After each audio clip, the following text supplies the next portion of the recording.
Alright guys, BLM here, back with a new video, and in this video, I'm wrapping up my coverage of Celebrity Big Brother 3, and here we will be doing a player ranking. Now, in the past, I have talked while doing my international survivor player rankings for these old school seasons, that these are the dumbest player rankings I've ever done. This takes the cake at this point. I think Celebrity Big Brother 3 here is a cast of almost entirely really bad players or people that didn't care about the game, with the ones that did care having major holes in their game. So it's this is just a train wreck of a list, but I guess we'll run through it anyway. So again, I will be ranking the players here based on how I feel like they played across the season, not their overall potential in the grand scheme of Big Brother. But with that, let's start it off at number 11.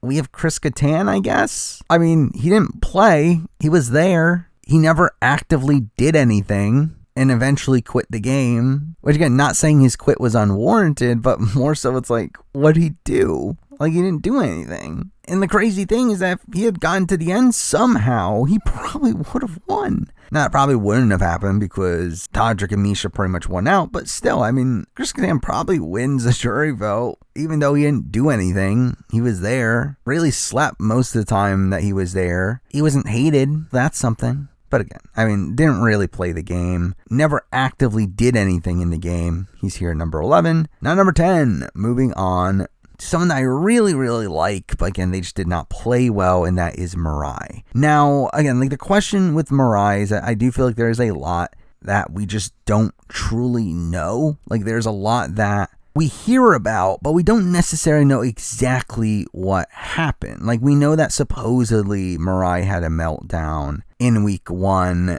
and ostracized herself from the house, but again, we don't really know how and to what extent that was. We know she had a feud with Kirkpatrick, but again, we don't have 100% proof on exactly what happened with that situation. But really, she's just a player that did start off okay. Again, she started off kind of in the middle of the house, where both the Athletes Alliance and the Formation wanted her with them, but she does end up leaking information to Teddy, which gets back to Misha, which ends up causing her to maybe be a target. But even then, I don't even think it's clear that was she ever really the target for week 1. The show tries to portray it as that, but I would not be surprised if the plan was still to backdoor Teddy for a lot of it. But even then, based on what we're shown, again, Mirai did seem to be the initial target. Seems to get saved by the fact that Todrick started to look at Carson as a bigger threat. And once Carson and Cynthia were both immune, then Teddy was just kind of the easy person to get rid of at that point.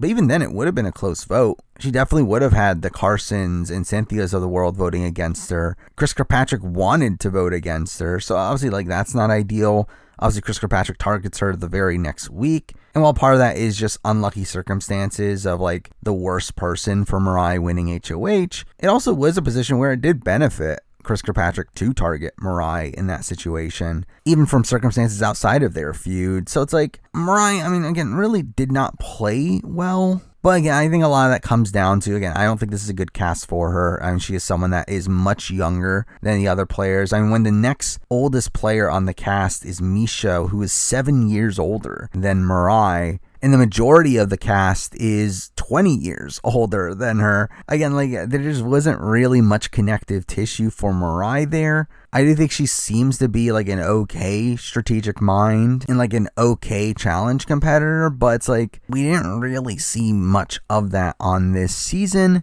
And considering how much of a social pariah she ended up being by the end of her run, I have to leave her here at number 10. Now number 9, we're moving on to the first boot of the season. We have Teddy. Teddy for me is higher than Mirai for a couple things. One, Teddy did have more allegiances. She did have Carson and Cynthia wanting to keep her around and actually being truly loyal to their alliance, where Mirai really had nobody by the time she went home. Yes, she had a loose connection to Todrick and Misha, but even then they were willing to cut her. Well, I don't feel like Teddy's alliance would have ever wanted to cut her. And again, also, Kirkpatrick wanted to keep her around. Aussie Katan ends up voting for her as well. So it's she's not the worst position despite being the first boot there. Also, I think she kind of gets unlucky in the circumstances around her nomination, where again, we do see Carson being the main target and him winning veto, and they wanted to weaken Carson, and the best way to do that was to take out one of Cynthia or Teddy, and Cynthia had immunity, so again, Teddy became the default target there. Now, I will say that I do think Teddy was already a target even before that, as again, we do see Misha already talking about possibly backdooring her from very early on. So it would not surprise me if that was like something that they were already thinking about doing anyway. But still, I do think there is a lot of bad luck associated with that, especially in the fact that she tries to make a deal with Misha, and Misha just turns her down, which is bad gameplay from Misha, despite the fact that it ends up working out for her.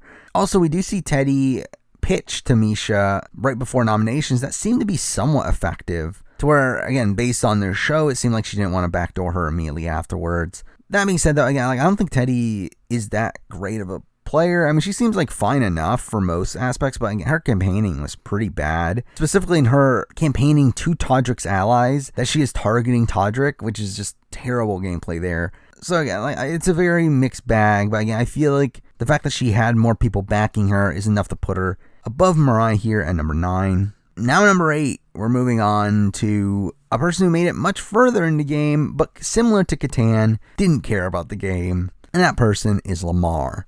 Now, again, the reason why Lamar is this high is two things. Obviously, he made it very far. He made it to the final 5. And also the fact that I think he wins if he gets to the end. Specifically against Todrick and Misha. I do think it's kind of close between him and Todd, probably. Maybe same thing with, Cynthia and Carson. But, he has a blatant winning scenario there that wasn't too far off. Even though, again, Lamar's not winning any of these competitions to end up getting himself there, and no one is actively taking him there. But, I mean, again, at least he had a winning scenario that was somewhat within reach. I mean, outside of that, again, he's not playing the game. Again, Lamar did not play the game that actively. Now, I will say he played more than Katan. He did at least become part of that initial Athletes Alliance. He does try to make a final 2 with Misha, which Misha ends up turning down, because that's Misha.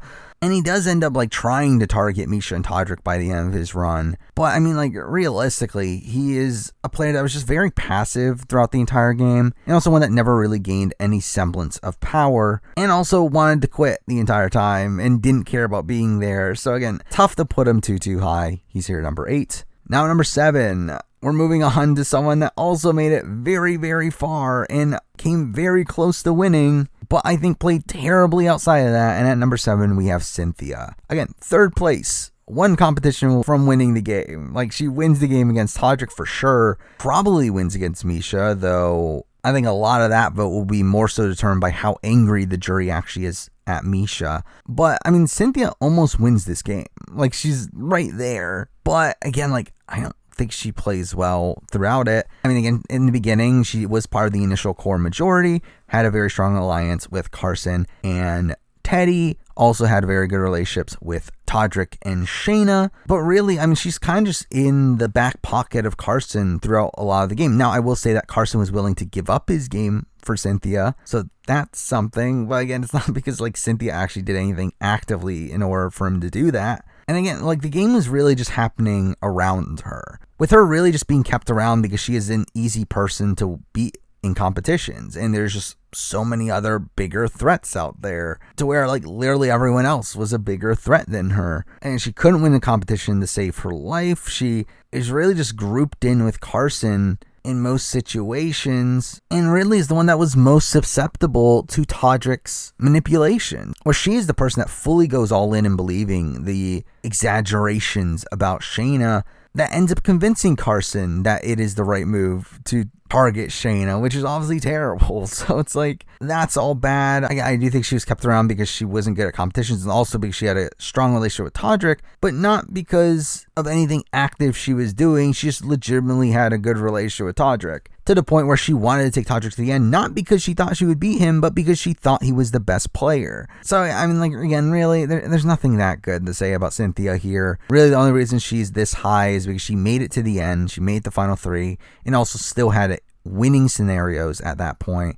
But I think she did very little to actually get those winning scenarios, so she's here at number 7. Now, number 6. We're moving on to the person who's slightly better, I guess, and that is Carson. Again, Carson was pretty much the alpha of that duo, but I mean, even then, Carson did not play particularly well. I actually think there's an argument that you can make that Cynthia is a better player than Carson, considering Carson was just looked at as such a big threat throughout the game. That adds to this failure in threat management. But I also feel like Carson was much closer to actively getting himself to the end and winning. Where again, I just think Carson was a much more active player in the game.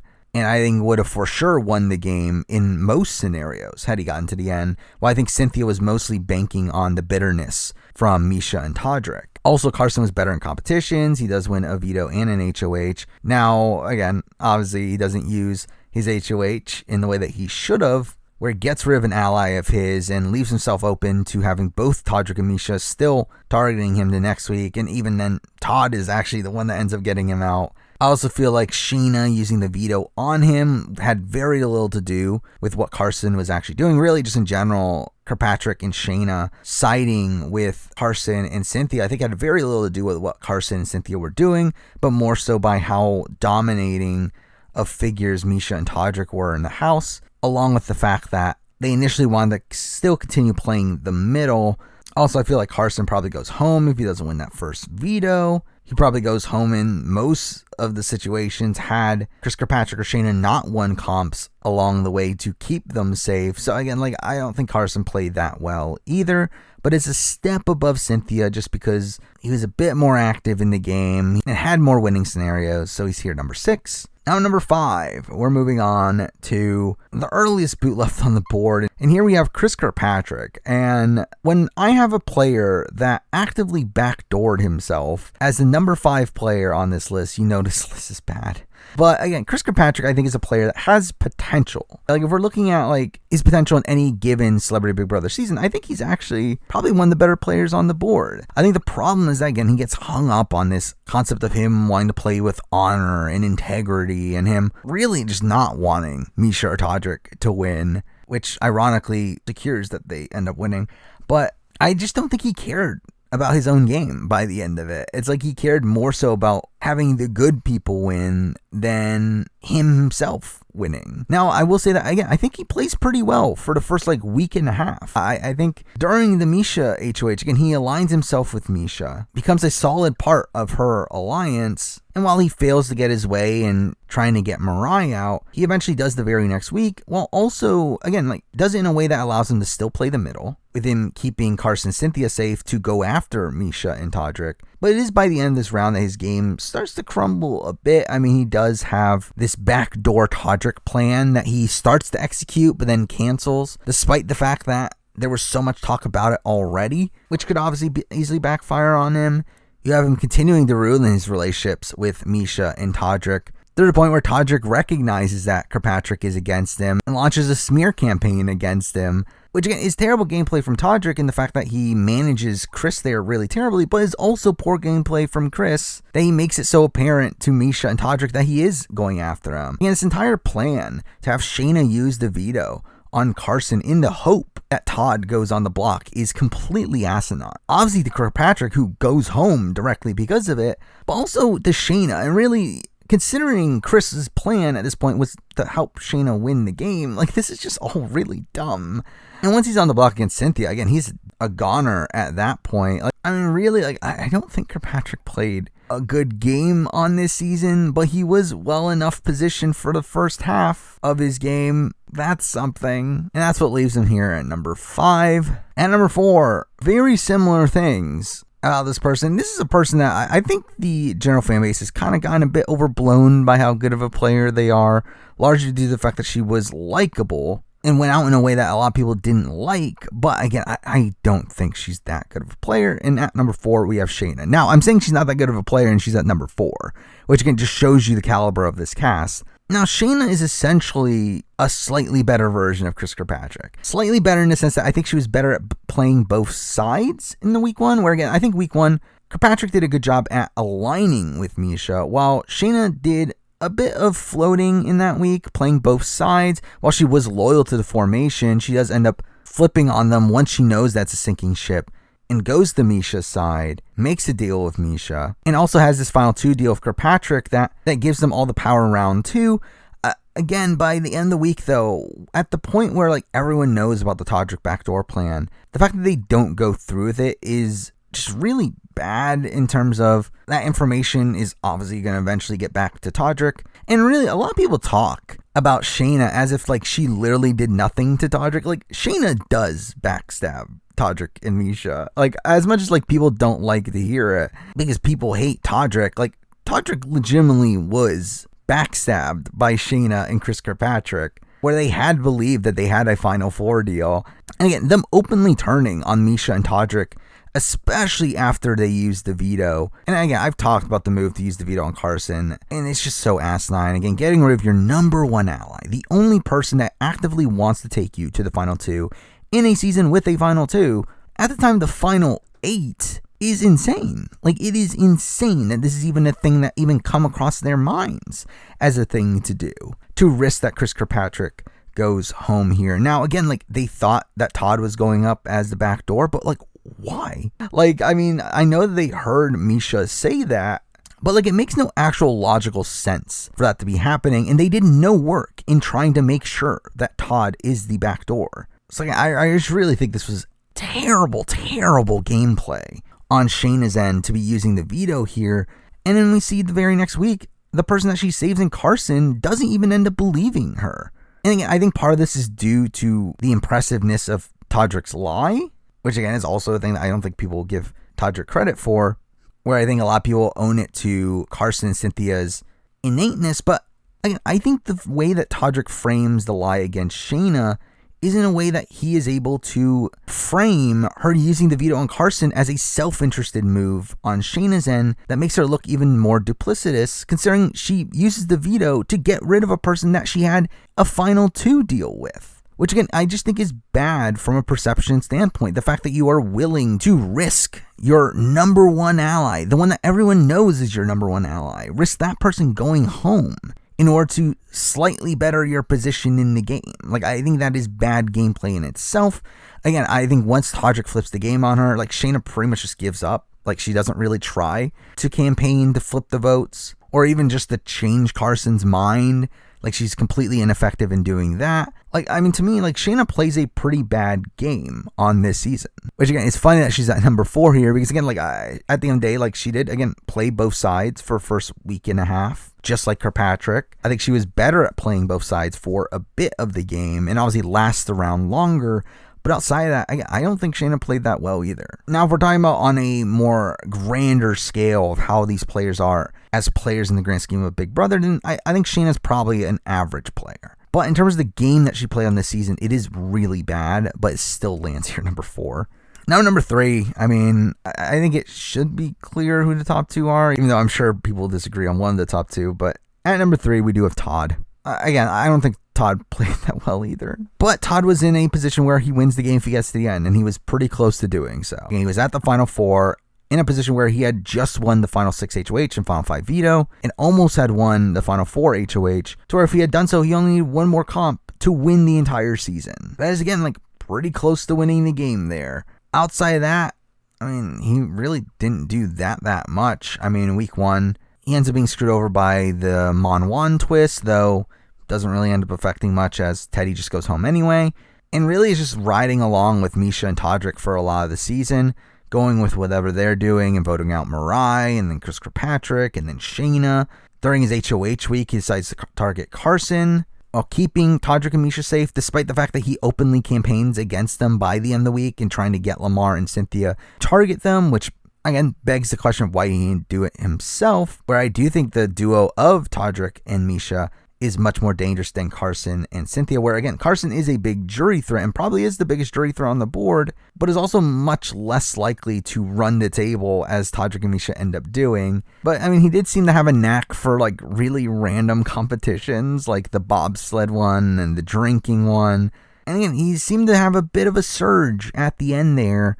And again, I think he would have won a jury vote against most people, particularly Misha and Todrick, but I think he probably also beats Cynthia, possibly beats Lamar. So again, he had winning scenarios, that's something, and got deeper into the game, was a bit more active in the game, particularly at the end of it. So it's like, there's some semblance of a decent game there, but I mean, he's still a bad player overall. I mean, again, like, he is probably one of the better strategic thinkers on the cast, but that's not saying much at all. Like, he's still a below average player in the grand scheme of things, but he's here, number 3. Now, number 2, I mean, 1 and 2, obviously, Todrick Misha. Which one's which? To be honest, I think they both played deeply flawed games. And really, I think there's an argument for either one. But again, neither of them are that particularly great. But at number 2, I do have Misha. Now, like I talked about this in my review, I don't think Misha is a good strategic player. I think she is someone that is hung up on playing honestly and with integrity to the point where she makes suboptimal strategic moves throughout the game. She openly turns down people's final 2 deals. Lamar approaches her with the final 2 deal.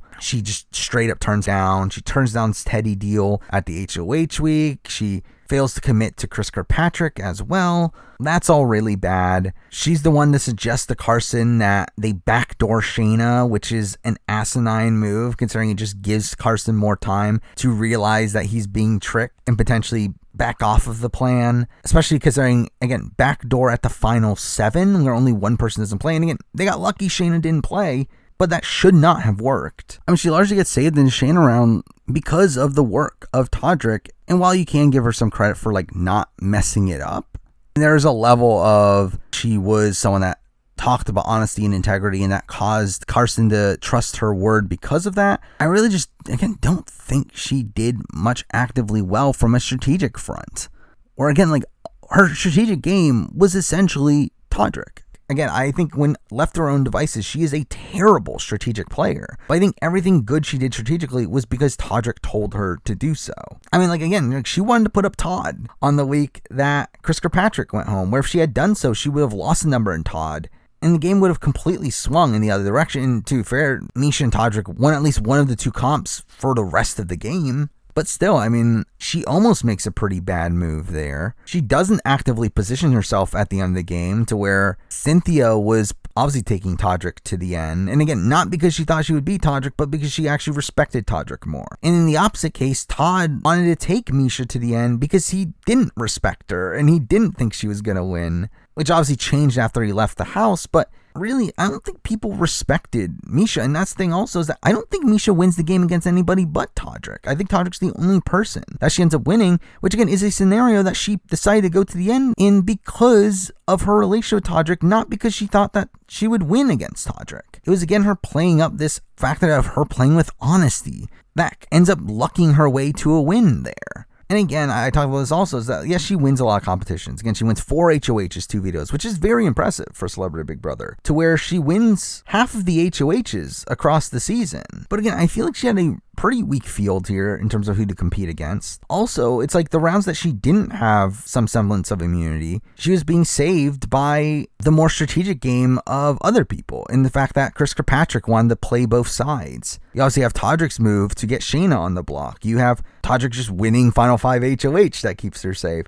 Now, again, like, I will say that one of the more impressive elements of Misha's game is the fact that she was able to build such a strong bond with Todrick, to where Todrick did play the game in a way that led to a Misha win. But again, I feel like that was not due to active work on Misha's end, where again, like, I think a lot of it's just because she genuinely loves Todrick. But also along with that, again, like, I do think she does decent work week 1 in building a power structure. Now she does it very messily, but again, this is Celebrity Big Brother, so whatever. But again, she does have people like, again, Todrick, Lamar, Todd, Kirkpatrick. She tries to add Mirai into it. Like, she does actively play the game through week 1 in a way that does get her a decent amount of allies. And even though they all turn on her by the end of round 2, and at that point she's being saved because of comp wins and Todrick, again, that is at least an impressive element of her game. But again, like, I just feel like she largely wins due to comp wins and the fact that she was aligned with the most hated person in the history of Celebrity Big Brother. That got her to win more so than her actively playing the social strategy elements of the game. So because I have her at number 2. And here at number 1, again, I know people are going to disagree with this. And again, even I myself get the arguments because I don't even think this person played that good of a game in the grand scheme of things. But at number 1, I do have Todrick. And again, Todrick has the worst jury management in the history of the show.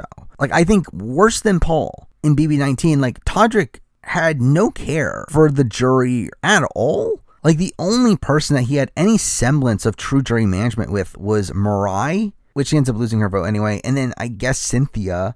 but he really just completely burns jury votes like Shayna and Chris Kirkpatrick. Two very important jury votes to have. Now, I will say that certain other jury votes I think are like kind of questionable, where I think those were kind of more influenced by how Todrick was received outside the house, more so than what Todrick specifically did to them. Like, I don't get why Todd Bridges is so bitter. Like, yeah, he's made some comments about Todd, but I feel like Todd is as bitter as he is, largely due to just how hated he knows Todrick became. I think same thing goes for Carson as well. I think Teddy was probably also just going to always be bitter against the person that she held most responsible, which again is poor gameplay from Todrick to make himself that person. But I do think a lot of just the general negativity around Todrick in the outside world did play into him not winning any jury vote. Because the thing is, like, again, like, once people left the house, people were not out on Todrick. Even Chris Kirkpatrick, the person that Todrick specifically tells that your kid will be disappointed in you and everything. Like, Chris Kirkpatrick came out of the house thinking that Todrick was right.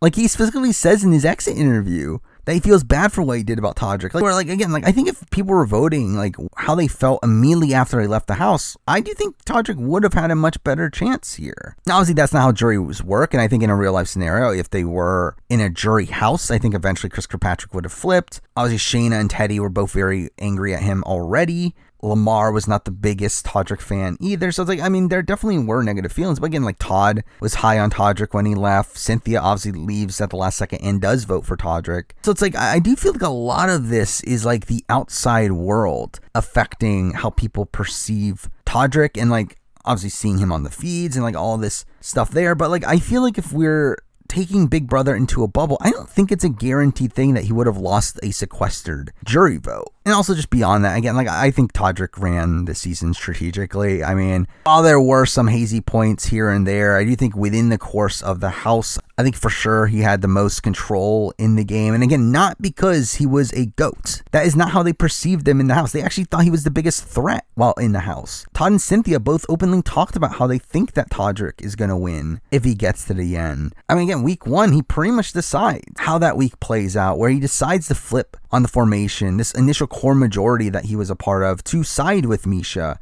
And through that, they become this like dynamic duo, and they target Carson for a lot of the game, which again was him spurring that on. Again, Misha was not targeting Carson until Todrick was the person that wanted to target Carson. Again, they get rid of Teddy to weaken Carson. Round 2 is probably the biggest knock against him for me, in the sense that Chris Kirkpatrick wins HOH. He does consider backdooring Todrick by the end of the week, but he's still able to survive that. And then beyond that, again, like, he pretty much holds control for the rest of the game. I mean, he is the person, again, that convinces Misha to put up Chris Kirkpatrick instead of Todd, to which they successfully get him out. Follow that up by, again, his move to convince Carson and Cynthia to get rid of Shayna, which, again, I think a lot of people obviously discredit him because of the competition he faced, which, again, part of that is true, but I also do feel like he did very impressive work in how he approached this situation. Again, the fact that he goes to Cynthia first, this person who is more willing to believe what Todrick says, and convinces Cynthia to then go and convince Carson, I think that is an impressive element of this. I think the way that he molds Shayna's actions into making them look like it is her being extremely self-interested, that plays into being in conflict with the way that Carson and Cynthia play the game. I think that is impressive as well. Now, again, the personal attacks, not good, obviously, but in terms of the game move here, I do think the way he executes this move is very impressive. And to be honest, he didn't even really need it, because like, he still had to deal with Carson and he was going to win the veto anyway. So it's like, either way, him and Misha both were safe that week. Though again, getting rid of Shayna, who was by far their biggest threat at that point in the game, is very impressive there. And then from that point on, I mean, they're pretty much steamrolling the rest of the game. I mean, Todrick and Misha are deciding votes and getting rid of Carson. Todrick wins HOH. The final 5 is the deciding vote to get rid of Lamar in the tie vote, gets rid of Todd at the final 4, and then has Misha take him to the end at the final 3.